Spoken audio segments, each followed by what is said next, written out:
திருப்பதி கோவிலில் மகா சாந்தி யாகம்.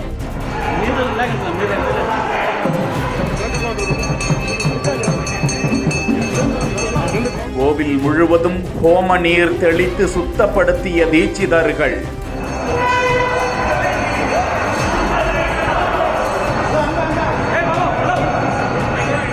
கோவிலை சுற்றி சுற்றி நெருப்போடு தீர்த்தம் தெளித்து தீட்டு கழித்த தீட்சிதர்கள்.